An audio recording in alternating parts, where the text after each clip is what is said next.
Indy, bindy, bo bindy, banana, fo findy.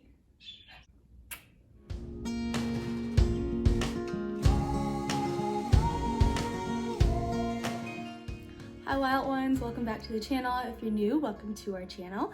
My name is Avery. I have a 4-year-old boy, a 2-year-old girl, and this here is Indy, my 7-month-old baby boy. So today I'm going to be updating you guys on everything postpartum and how the last 7 months have gone with having a baby added to the mix.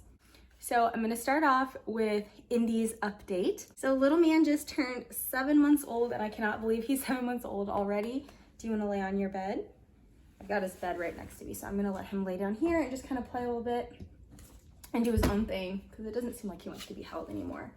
Like a teether, or would you like the pepper? Which one? Yeah, the pepper. All right. Okay, so Indy's 7 months old now. Cannot believe that he's 7 months already. Like, I feel like I just gave birth. Like, I don't physically feel like I just gave birth, but I feel like he was just brought into our family. But it also feels like he's been here for a really long time. It's like a very, motherhood is very weird like that. But yeah, he's 7 months. He is 19 pounds, 27 inches about, and he has 2 teeth. So teething really was rough. He was the only baby I've had that has really had like the hardest time teething. Iris and Isla kind of just breezed right through it, I feel like, but he's got 2 teeth at the bottom now, so that's been fun. As far as like his gross motor skills, he is rolling everywhere.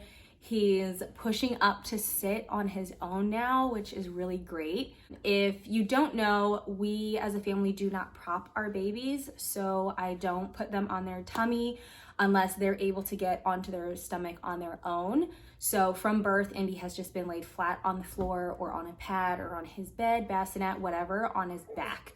And we've kind of just let him do everything on his own. We've never put him on his stomach without, you know, knowing that he can get in and out of that position on his own.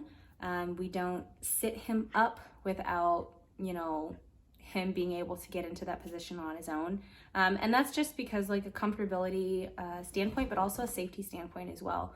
I mean, imagine if you were being placed into a position that was uncomfortable for you and you couldn't get out of it. So you had to wait for someone to come get you out of it. It's not very, you know, it's not comfortable. So he's sitting up on his own now, getting into it on his own. He's still working out the kinks of how to get out of sitting on his own. He's like about to roll off of his bed. You're going to the floor now. Whoops. He's messing with the curtains. So if the lighting is a little weird, that's all him. He's figuring out how to get into sitting on his own, which has been kind of cool to watch. He's been trying to crawl. So he's been moving his legs and his arms, trying to figure out how to crawl. Yeah, he's just doing so much. I feel like this past month has been like a huge jump as far as gross motor skills go, and it's been really fun.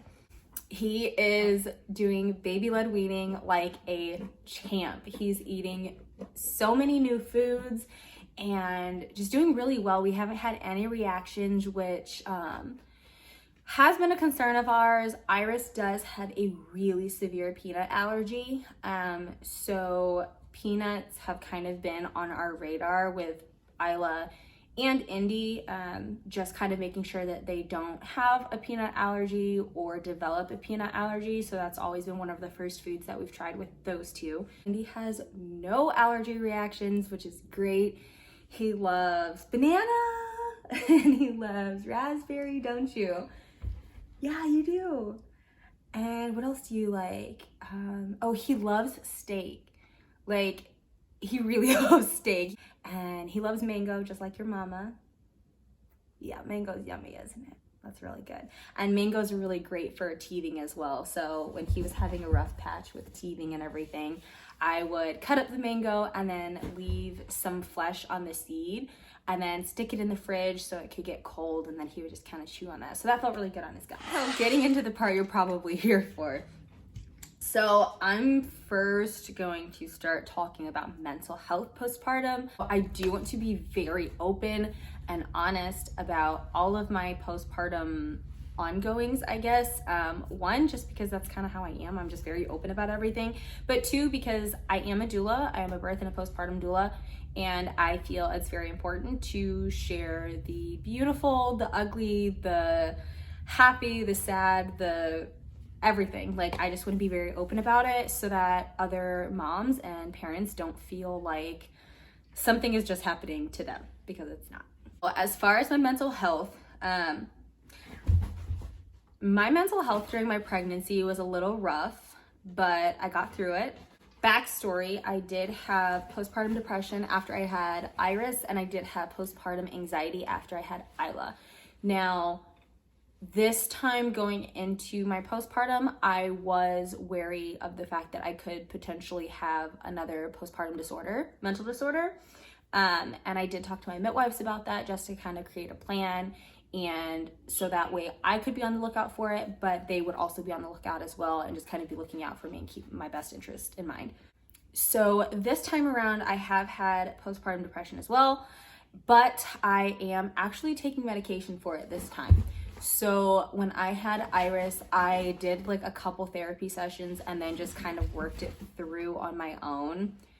That whole birth, pregnancy, postpartum phase with Iris, he was my first baby. So a lot of things I kind of just thought were like in my head, or maybe I was overthinking something, or I don't know. I just didn't really know what to expect. I wasn't a doula at the time, and I had never been in anyone's births or anything like that. So I wasn't too aware of what was going on. So I kind of just muddled through it on my own. But with Isla, I did go to a couple sessions through my midwives for my postpartum anxiety. So that helped me a ton.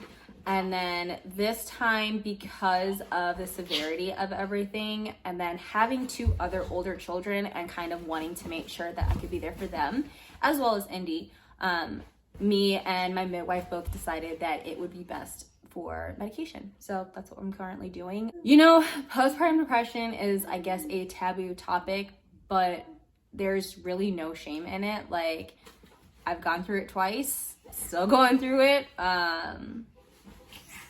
You know what? I'm sure like some people are probably like, oh, you don't look like you have postpartum depression.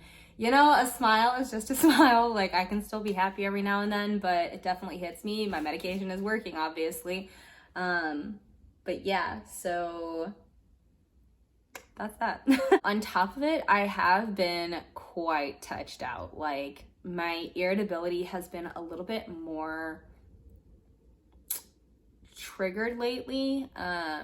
So I've been working with that, and I am tandem nursing, so my level of feeling touched out, like my threshold is a little bit lower, which would also explain the irritability. So that's that with my mental health. Okay, so I know you probably were waiting on this. I'm gonna show you guys what my tummy looks like. So this is after 3 kids. I've had 3 kids in the past 5 years. So that's a lot. That's a lot in a very short amount of time. You're just smiling away. You're so happy. I'm 26. I don't know my weight right now, and honestly, I don't really care. But yeah, let me show you guys what my tummy looks like.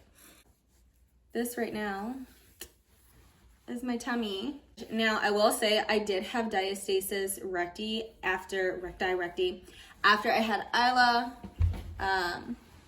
Yeah, so this is it right now. That's my tummy right now. I don't know. I don't really feel any kind of way about it. I don't really have any feelings around it. It gave me my 3 best friends, and that's that. And I did have Diastasis Recti during my pregnancy with Isla. I did go to pelvic floor therapy, and then we did have to stop after, what was it? I think it was like 6 or 8 weeks of PT. I think we stopped after like 6 or 8 weeks. That was once all of the quarantining and lockdowns and everything started with the pandemic. So I wasn't able to go to physical therapy anymore, but God bless my physical therapist, Courtney, because she sent me home with every single sheet of all of the exercises we did and everything like that. And I was able to do those at home, and I feel like that really helped. And then getting pregnant, let's not put that in your mouth. Getting pregnant with Indy 10 months after I had Isla, I was a little bit worried about how my diastasis was going to deal with another pregnancy, but I don't feel like it's gotten super worse. The separation is still there, but the functioning of my core muscles is there. It might not heal completely all the way closed, but it is what it is. I do feel like I have some of that strength back. So yeah, I've just been kind of working on it at home on my own this time around. It's been a little bit more difficult scheduling physical therapy and things like that, just with all of the other things I have going on, with my husband going on, and then with all of my 3 kids. So my pelvic floor is quite weak, so I'm just very much focused on that. Which leads me into my next topic of working out and trying to snap back, as I like to say. So I'm not really too worried about snapping back. My body is my body right now, and it is what it is. I'm just focused on my family and whatnot.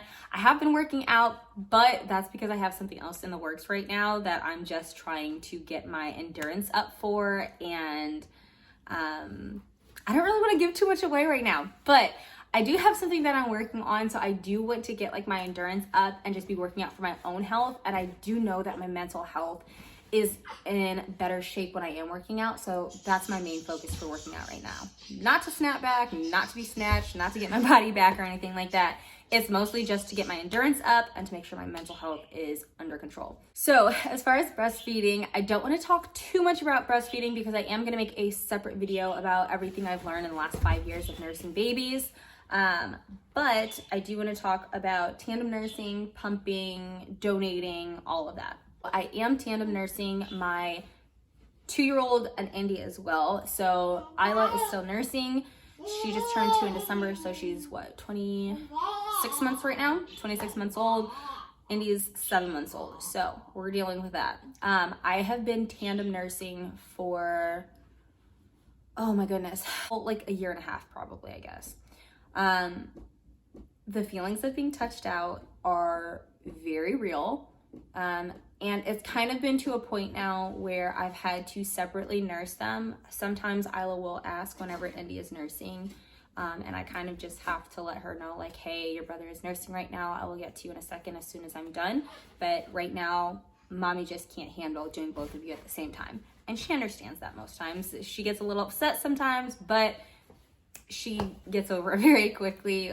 She understands I'm very upfront with my kids. So she understands, like, it's not because of her or anything like that. And I still love her, but I just can't do it sometimes with the both of them. I do still nurse both of them at the same time. Sometimes just not very frequently as I was in the beginning, because like I said, getting touched out is very real. I'm not pumping as much as I was near the beginning. So I do have a pretty good freezer stash in my freezer, just in case anything were to dip with my supply or something were to happen to me, or, you know, just anything. Like if one of my kids were to fall sick or anything like that, I like to keep breast milk in the freezer just in case. But I do still donate as well. So I do pump frequently, just not on a daily basis anymore. So I'm not pumping like 3, 4, 5 times a day anymore, and really I'm not even pumping every single day of the week. So I think we've donated, since I've had Iris, I think I've donated over 2,500 or close to 3,000 ounces of milk, which is crazy when I think about it. Like, saying it out loud, that actually sounds like a lot. Like, that's crazy. Yeah, I've been happy to help other moms be able to feed their babies, and even dads. Like, I've had a couple of dads who have needed milk because they do not have a mom to feed that baby. So I've been grateful to be able to do that and help provide for those babies that are in need as well. As far as breastfeeding plans, I don't see Isla weaning anytime soon. I'm not going to force her to wean either. Indy is still going strong with the breast milk, so I'm gonna let him do his thing, and we'll see what happens in the next 6 months. He might make it to a year, we'll see. As far as family life, adjusting with 3 kids, I feel like me and my husband have done pretty good. Like, I feel like we've gotten a routine down now. The kids' bedtimes are pretty in sync now. I don't know, I just kind of feel like, I don't want to say we're breezing through it because we're definitely not.